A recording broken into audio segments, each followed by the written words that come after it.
बुलंदशहर का NH 91, एक महिला और उसकी नाबालिग बेटी के साथ बलात्कार, परिवार के सदस्यों से मारपीट और लूटपाट की घटना।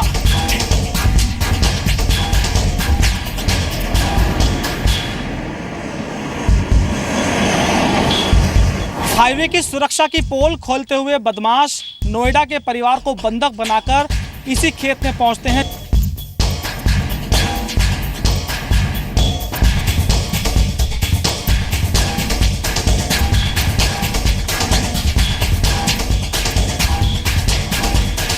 तीन घंटे तक यहां पर दो महिलाओं के साथ बर्बरता बरपाते रहे वो बदमाश।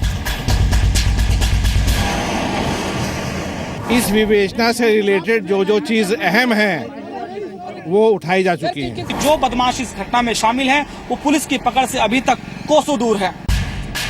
नेशनल हाईवे 91 पर मां बेटी से बलात्कार, क्यों सोती रही यूपी सरकार? बुलंदशहर की पुलिस को अल्टीमेटम दे दिया गया है, उनको तत्काल इसमें कार्रवाई करनी है और कार्रवाई अगर नहीं होती है तो सख्त से सख्त कार्रवाई जो की जानी है अधिकारियों के खिलाफ वो की जाएगी। जो फोटोग्राफ हमने इनको दिखाई हैं वो भी चिन्हित हो गई हैं, उससे आइडेंटिफाई हो गया है। जो मेन इसमें कल्प्रेट है वो आइडेंटिफाई हो चुका है।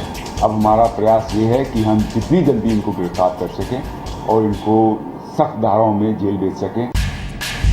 आज हम आपको बताएंगे बुलंदशहर हाईवे गैंगरेप का हबूदा कनेक्शन।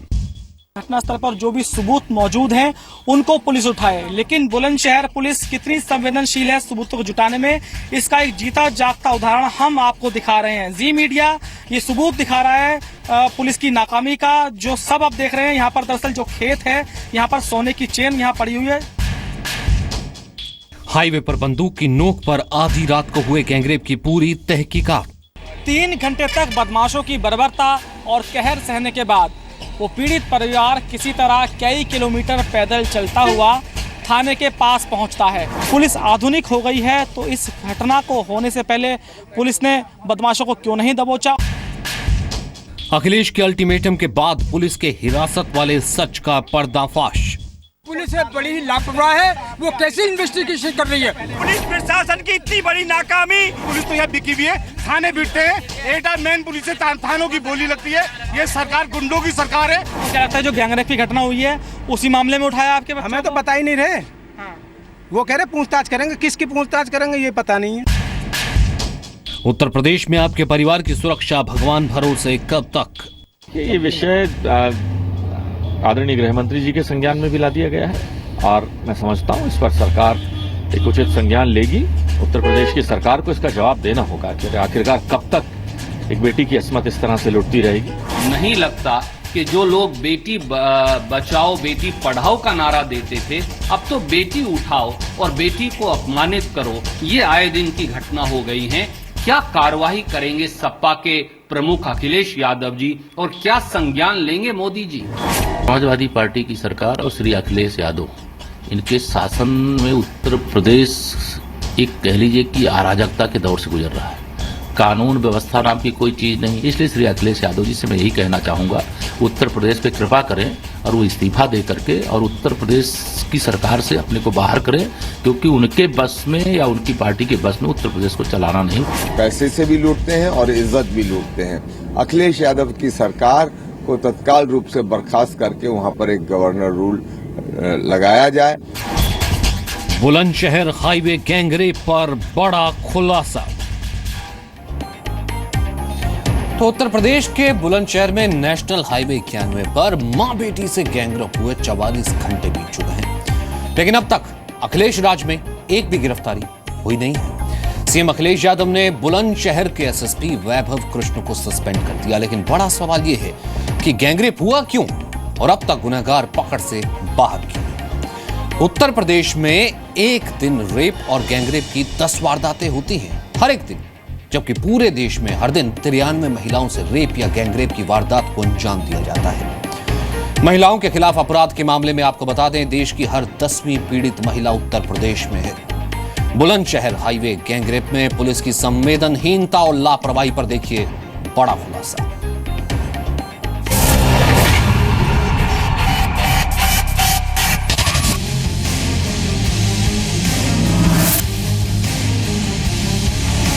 उत्तर प्रदेश के बुलंदशहर में नेशनल हाईवे 91 की इसी जगह पर शुक्रवार की आधी रात को मां बेटी से गैंगरेप हुआ। हाईवे के पास इसी खेत में गैंगरेप को अंजाम दिया गया, लेकिन अब तक पुलिस गुनहगार तक नहीं पहुंच सकी है।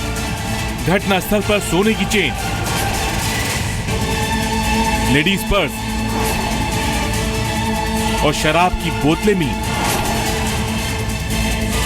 लेकिन ये सबूत गैंगरेप की जांच कर रही पुलिस को जरूरी नहीं लगे। यहाँ पर दरअसल जो खेत है, यहाँ पर सोने की चेन यहाँ पड़ी हुई है। निश्चित तौर पर वो जो महिलाएं थी जो बदमाशों द्वारा बंधक बनाकर इस खेत में लाई गई होगी, जब छीना झपटी हो रही होगी तो उनकी सोने की चेन टूटकर यहाँ पर गिर गई। और उसके बाद पुलिस को चाहिए था कि घटनास्थल का अच्छी तरीके से वो निरीक्षण करे, ताकि जो सबूत यहाँ पर मिलेंगे बाद में जब ये मामला कोर्ट में जाएगा तो बदमाशों के खिलाफ अहम सबूत बनेगा। लेकिन पुलिस ने इस सबूत को इग्नोर कर दिया। अभी तक बेचने के लिए आपको नहीं लगता कि उठाना चाहिए था पुलिस को? इस विवेचना से रिलेटेड जो चीज अहम है वो उठाई जा चुकी है। किस पर कार्रवाई की गई है? कार्रवाई मैं आपको बता रहा हूं कि जो चीज इन्वेस्टिगेशन में रेलेवेंट है वो उठाई गई है। बुलंदशहर हाईवे पर उस रात क्या क्या हुआ जब गैंगरेप हो रहा था, तब यूपी पुलिस कहां थी और क्या कर रही थी? हाईवे गैंगरेप केस में जिस गैंग का नाम सामने आ रहा है उसका क्राइम प्रोफाइल भी आपको आगे दिखाएंगे, लेकिन उससे पहले देखिए तस्वीर जो उत्तर प्रदेश पुलिस को मुख्यमंत्री अखिलेश यादव के अल्टीमेटम के बाद की है। ये उन छात्रों के अभिभावक हैं जिन्हें पुलिस ने हाईवे गैंगरेप के आरोप में हिरासत में लिया है। अभिभावक अपने बच्चे की मार्कशीट दिखा रहे हैं कि वो पढ़ने वाले बच्चे हैं, कोई गुनहगार नहीं। तुम्हारे बच्चों का क्या नाम है? इनकी जी ये नाम है, हमारी वाइफ ने बताया कि पूछताछ के लिए ले जा रहे हैं। अच्छा, क्या बताया कि किस घटना के लिए पूछताछ के लिए आ रहे हैं? नहीं बताया, बिना बात के उठा लाए। अब आपको यहाँ क्या पता लगा? क्या पता लगा है आपको अभी? यहाँ पर तो अभी कुछ बता ही नहीं रहे हैं। कुछ बताया नहीं है। हमारे बच्चे अधिकारी आपसे अब क्या कह रहे हैं? कुछ तो कह रहे हैं, को तैयार नहीं करे, पूछताछ करके छोड़ देंगे। दरअसल यूपी पुलिस ने अब तक हाईवे गैंगरेप मामले में 15 लोगों को हिरासत में लिया है। मौके पर सोती रही पुलिस की कार्रवाई अखिलेश यादव के उस अल्टीमेटम के बाद हुई जिसमें कहा गया था कि शाम 5 बजे तक गुनहगारों को गिरफ्तार कर लिया जाए। यूपी में मां बेटी की इज्जत की रक्षा करने में नाकाम पुलिस वाले सीएम अखिलेश यादव के अल्टीमेटम की इज्जत रखने में जुट गए, लेकिन गुनहगार अब तक गिरफ्त से बाहर हैं। हालांकि 3 पुलिस वाले सस्पेंड हो चुके हैं। अपने कर्तव्यों में थोड़ी सी लापरवाही बरतने और शिथिलता बरतने के लिए सीओ सिटी के खिलाफ जांच दिखाई गई है। उन अक्यूज्ड के डेरों का आइडेंटिफिकेशन हो गया है, वहां हमारी टीम चली गई है और आशा करते हैं कि जल्द से जल्द हम इसमें आपको कार्रवाई करके लाएं। मौकाए वारदात पर यूपी पुलिस के छोटे से लेकर बड़े अधिकारी तक हाजिरी लगा चुके हैं। बावजूद इसके अब तक गुनहगारों की पहचान ही हो रही है। इसमें निश्चित रूप से कहीं ना कहीं लापरवाही है। फिलहाल एसएचओ कोतवाली देहात को सस्पेंड कर दिया गया है और भी अगर कोई दोषी पाया जाएगा उसके खिलाफ भी सख्त कार्रवाई होगी। दूसरी ओर बुलंदशहर हाईवे पर स्थानीय लोग पुलिस के विरोध में प्रदर्शन कर रहे हैं। खिलाफ बुलंदशहर के लोगों का गुस्सा फूट पड़ा है। आप देख सकते हैं कि जो NH91 है उसको लोगों ने जाम कर दिया है। देखिए ये जो घटना हुई है बड़ी शर्मनाक घटना है और ऐसे जिन्होंने वारदात की है उन्हें उठाकर चौराहे पे गोली मार दी। मीडिया ने पर्स भी ढूंढा, यहाँ पे सोने की चेन भी ढूंढी और महिला की रिंग भी ढूंढी। इससे ज्यादा दुष्कर्म का काम नहीं हो सकता। ये बड़े शर्म की बात है और यहाँ की जो पुलिस है बड़ी ही लापरवाह है। वो कैसे इन्वेस्टिगेशन कर रही है? बुलंदशहर गैंगरेप पर विपक्ष भी यूपी की अखिलेश सरकार पर निशाना साध रहा है। उत्तर प्रदेश की सरकार को इसका जवाब देना होगा कि आखिरकार कब तक एक बेटी की अस्मत इस तरह से लुटती रहेगी। इसके लिए उत्तर प्रदेश की सरकार जवाब दे। किस प्रकार से हमारी बहन और बेटियों उनकी अस्मिता पर आए दिन दहाड़े गुंडों के द्वारा हमला किया जाता है और सरकारें मूक दर्शक बनी रहती हैं। ये एक बहुत ही शर्मनाक घटना है जो वहां पर उत्तर प्रदेश में अखिलेश यादव के राज में हुई है। इससे ये पता चलता है कि अखिलेश यादव के राज में समाजवादी पार्टी के शासन में कोई कानून व्यवस्था नहीं है। आगे आपको दिखाएंगे वारदात की रात की पूरी कहानी और हाईवे पर सक्रिय हबूदा गैंग की हकीकत। दरअसल पुलिस को शक है कि बुलंदशहर हाईवे गैंगरेप में हबूदा गैंग का हाथ हो सकता है। हबूदा गैंग के बारे में आपको बता दें कि हाईवे पर यह गैंग बेहद सक्रिय है। हबूदा गैंग बावरिया गैंग की तरह वारदात करता है, लूटपाट और रेप की वारदात को अंजाम देता है। बुलंदशहर में इससे पहले ऐसी 4 वारदातों को अंजाम दे चुका है। वारदात के बाद हबूदा गैंग दूसरे जिलों में भाग जाता है, किसी बहाने रास्ते को ब्लॉक कर देता है जिससे कि उसे भागने में आसानी हो सके। वहीं नोएडा से शाहजहांपुर की दूरी 340 किलोमीटर की है। रात के वक्त अगर आप अपनी गाड़ी से निकलते हैं तो इस फासले को तय करने के लिए 6 घंटे का समय लगता है। हमारी ये खास रिपोर्ट देखिए।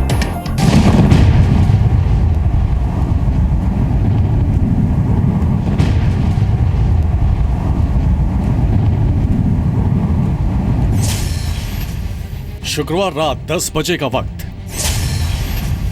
नोएडा में उस रात बारिश हो रही थी।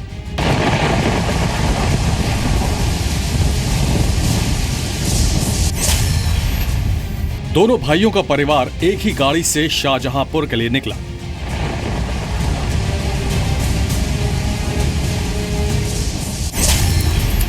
गाड़ी में 2 भाई, दोनों भाइयों की पत्नियां, एक भाई की बेटी और एक भाई का बेटा बैठे हुए थे।